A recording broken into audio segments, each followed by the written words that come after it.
পরে পর্যায়ক্রমে আমার সম্পদ 4 ভাগে ভাগ হবে।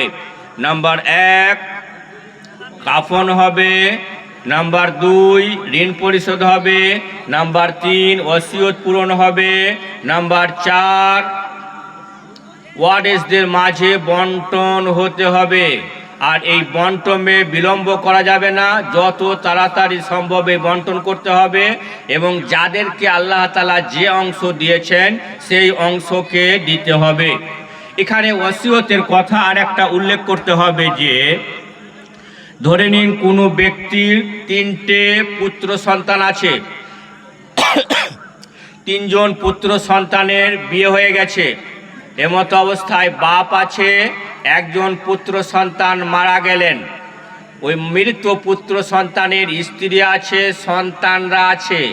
ইসলামের নিয়ম অনুযায়ী ওই মৃত ব্যক্তির পুত্র ও কন্যা অর্থাৎ বেটার যে কন্যা আছে বা ছেলেরা আছে এর ওয়ারেস হবে না। কারণ যখন কোনো ব্যক্তি মরবেন সেই সময় যারা ওয়ারেস আছেন তারা ওয়ারেস হবে। তাহলে ওই ব্যক্তি পিতার বর্তমানে পুত্র মারা গেল অর্থাৎ পুত্র শরীয়তে কোনো অংশ পাবে না, তার জন্য কোনো অংশ নির্ধারণ নেই। তাহলে এক্ষেত্রে ওই আমার পুত্রের যারা সন্তান আছে, স্ত্রী আছে, এরা কোথায় যাবে, কোথায় থাকবে?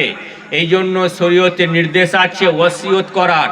ওই ব্যক্তি অর্থাৎ পিতা মানে ওই সন্তানগুলোর দাদু, তিনি ওসিয়ত করে যাবেন, দেখো এদের বাপ মারা গেছে, সন্তান এখন আর তোমরা ওয়ারেস হবে না, তো আমি ওসিয়ত করছি তোমাদেরকে যে তোমরা একে তারে নির্ধারিত অংশ দিয়ে দেবে।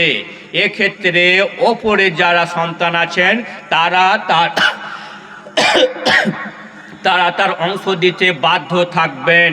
ভাই মুসলিম, সুতরাং এটা নিয়ে খুব ছেলে খেলা করা যাবে না, যেহেতু সৃষ্টিকর্তা আল্লাহ তাআলা তিনি আমাদের সম্পত্তি দিয়েছেন এবং তিনি আমাদের ভাগ করে দিয়েছেন। ঠিক আমরা আমাদের সম্পদ এইভাবে করব। খেয়াল রাখতে হবে যে আমি যেদিন এ ধরাতে এসেছিলাম সেদিন সম্পদ নিয়ে আসিনি, তেমনি এ ধরা ছেড়ে যেদিন চলে যাব সেদিন সম্পদ নিয়ে যাব না। তাহলে যে সম্পদের আমি মালিক, এই মালিকটা করেছেন স্বয়ং আল্লাহ তাআলা। আমি যে সম্পদের মালিক, এই সম্পদের মালিক করেছেন আল্লাহ তাআলা।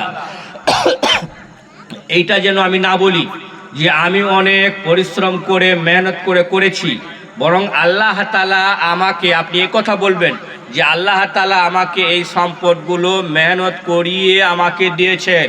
সুতরাং আল্লাহ আমার মেহনত করেছি, আল্লাহ তাআলা আমাকে এই সম্পদ দিয়েছেন, আমি মেহনত করেছি বলে এই সম্পদ পেয়েছি, এ কথা নিশ্চিত করা ঠিক নয়। কারণ এ ধরাতে কে বড় লোক হবে কে গরিব হবে এটা নির্ধারণ করবেন আসমানওয়ালা। তিনি তো সূরা সূরা 1 নম্বর 12তে বলেছেন লাহু মাকালিদুস সামাওয়াতি ওয়াল আরদে, ভূমণ্ডল এবং নবমণ্ডলের চাবি সমূহ রয়েছে তার কাছে। ইয়াবসুতুর রিজকা লিমা ইয়াশা ওয়া ইয়াকদির, তিনি যার চাইবেন তার রুজি বৃদ্ধি করবেন। এর অর্থ হলো যাকে চাইবেন তাকে তিনি বড়লোক করবেন। ওয়া ইয়াকদিরু লাহু, এবং তিনি রুজিকে কম করেন, অর্থাৎ যাকে চাইবেন তাকে তিনি গরিব করবেন।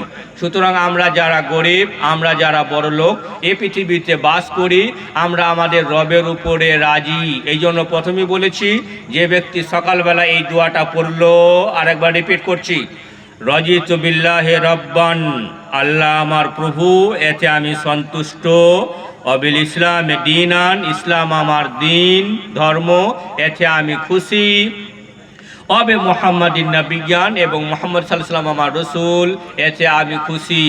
যে ব্যক্তি এই দোয়াটা সকালবেলায় একবার অর্থাৎ ফজরের নামাজ পড়ে একবার বলল, আল্লাহ রসুল সাল্লাল্লাহু আলাইহি ওয়াসাল্লাম বলছেন লাআখুযান্না বিয়াদিহি হাত্তা উদখিলাহুল জান্নাহ, আমি ওই লোকটার হাত ধরে তাকে জান্নাতে প্রবেশ করাবো। সুতরাং আমরা যারা আমাদের শব্দ শুনছেন সকলের কাছে আবেদন, অন্ততপক্ষে ফজরের নামাজ পড়ে আমরা এই দোয়াটা বলবো। এই দোয়াটা পড়লে এত বেশি ফজিলত। রাজিতু বিল্লাহি রব্বান অবিল ইসলামে দীনান অবে মুহাম্মাদিন নবিয়ান, এবং আমরা আমাদের ভাগ্যে রাজি থাকব। আমার ভাগ্যে আমার রব যতটুকু সম্পদ লিখেছেন আমি অতটুকু সম্পদের মালিক, অন্যের সম্পদের প্রতি আমি লোভ করব না, এবং আমি অন্যের সম্পদকে আমি চুরি করে নিজের সম্পত্তি বাড়াবো, এটা আমার জন্য হারাম করা হয়েছে। আমার নসিবে আল্লাহ তাআলা যে সম্পত্তি লিখেছেন সেই সম্পত্তি, যদি নসিবে আল্লাহ তাআলা লিখেছেন আমি বড়লোক হব তো আমি বড়লোক হব, নসিবে যদি আল্লাহ তাআলা লিখেছেন আমি গরিব হব তো আমি গরিব হব। কিন্তু আমার রুজির দায়িত্ব আল্লাহ তাআলা নিয়েছেন। আমাকে তিনি না খেয়ে মারবেন না। যখন মাতৃগর্ভে আমার বয়স 4 মাস ছিল তখনই আমার রুজি লেখা আছে, অতটা খাবার আমি খাবো, অতঃপর আমার মৃত্যুর সময় হবে তখন আমি মরব। সুতরাং ভাই মুসলিম, খাবারের দায়িত্ব নিয়েছেন অপরে আল্লাহ তাআলা। এই জন্য তো ইন্নাল্লাহা হুয়ার রাজ্জাকু যুল কুওয়াতিল মাতিন, তিনি হলেন শক্তিশালী রুজি দাতা। এই জন্য আমরা রুজি নিয়ে অত টেনশন করব না।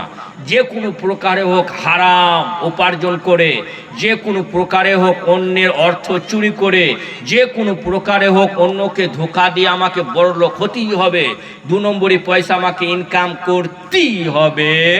এটা যারা করছেন পৃথিবীতে আপনাকে খুব লোভ লাগছে, কিন্তু মরে যাওয়ার পরে এটা আপনার জাহান্নামে যাওয়ার জন্য যথেষ্ট হবে। জাহান্নামের আগুন কেমন হবে? আল্লাতী তাত্তালিউ আলাল আফিদা, যেটা অপরের চামড়া পুড়বে, হাড় পুড়বে, হাড়ের ভিতরের মজ্জা পুড়বে, অতঃপর একেবারে অন্তরের ভিতরে চলে যাবে, তা সত্ত্বেও ওই লোকটা মরবে না। এটা হলো জাহান্নামের আগুনের তীব্রতা। আমরা দোয়া করি, আল্লাহুম্মা ইন্না নাউযু বিকা মিন আযাবে জাহান্নাম। হে আল্লাহ, আজকে আমরা এই মজলিস থেকে তোমার কাছে জাহান্নামের আযাব থেকে মুক্তি চাইছি, আমিন।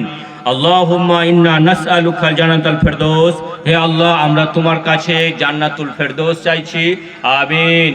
ভাই মুসলিম, আজকের আলোচনায় যেটা আমি বোঝাতে চাইলাম যে আমি যে সম্পদের মালিক, এই সম্পদ রব্বুল আলামিন আমাকে দিয়েছেন। সুতরাং সম্পদ যখন আমার নয় তখন আমি আমার স্বেচ্ছায় যা মন তাই করব, এ অধিকারও রব আমাকে দেননি। এই জন্য যে বেটাকে ভালো লাগবে সেই বেটাকে লিখে দেব, যে বিটিকে ভালো লাগবে সেই বিটিকে লিখে দেব, যাকে ভালো লাগবে না তাকে দেব না। এ অধিকার আমার নেই। জীবদ্দশায় আমি আমার সম্পদ কম বেশি করে লিখে দেব, আল্লাহর নিয়মে হস্তক্ষেপ করব, এ অধিকার আমাকে দেওয়া হয়নি। বরং মরে যাওয়ার পরে আমার সম্পত্তি পর্যায়ক্রমে 4 ভাগে ভাগ হবে।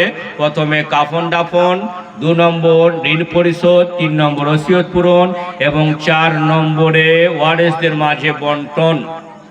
আমরা ঠিক শরীয়ত নির্দেশিত অনুযায়ী আমরা আমাদের সম্পত্তির সাথে এরকম ব্যবহার করব।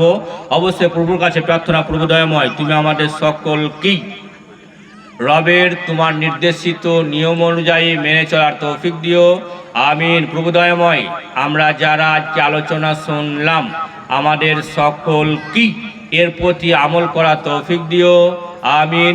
প্রভু দয়াময়, যে সমস্ত ছেলেরা অত্যন্ত পরিশ্রম করে আর্থিক ও দৈহিক সাহায্য করে এই প্রোগ্রাম, এই দ্বীনি মজলিসকে তারা মজলিসের ব্যবস্থা করেছেন, তাদের সকলেরই প্রত্যেকটা মুহূর্তকে তুমি কবুল করে নিও এবং মিজানের নেকির পাল্লায় তাদের নেকিকে ভারী করে দিও, প্রভু দয়াময়। এবং যারা আমাদের শব্দ শুনলেন সকলকেই আমাদের আমল করা তৌফিক দিও। আমরা যারা বললাম আমাদেরকেও তুমি আমল করা তৌফিক দিও, আমিন। ওয়া আখিরু দাওয়ানা আলহামদুলিল্লাহি রাব্বিল আলামিন ওয়া সাল্লাল্লাহু আলা নাবিয়্যিনা মুহাম্মদ ওয়া আলা আলিহি ওয়া আসহাবিহি আজমাইন। আসসালামু আলাইকুম ওয়া রাহমাতুল্লাহি ওয়া বারাকাতুহু। আসসালামু আলাইকুম ওয়া রাহমাতুল্লাহ। আলহামদুলিল্লাহ, জাযাকাল্লাহু খায়র। শায়েখ আমাদের সামনে দীর্ঘ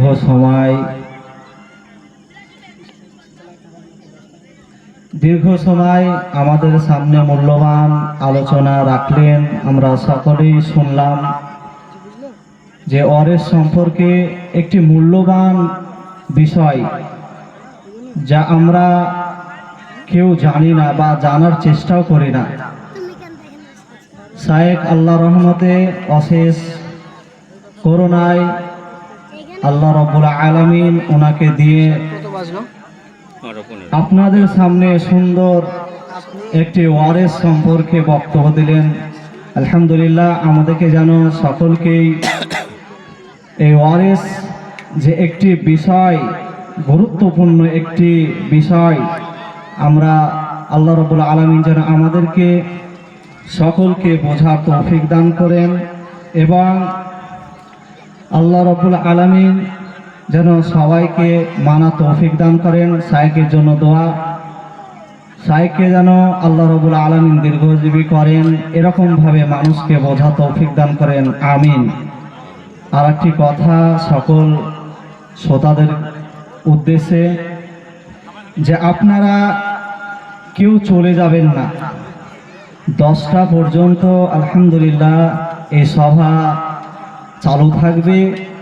তারপরে সকল শ্রোতাদের জন্য কিছু ডাল ভাতের আয়োজন করা হয়েছে। আপনারা সকলেই আপনারা থেকে যাবেন, মূল্যবান বক্তব্য শুনে যাবেন।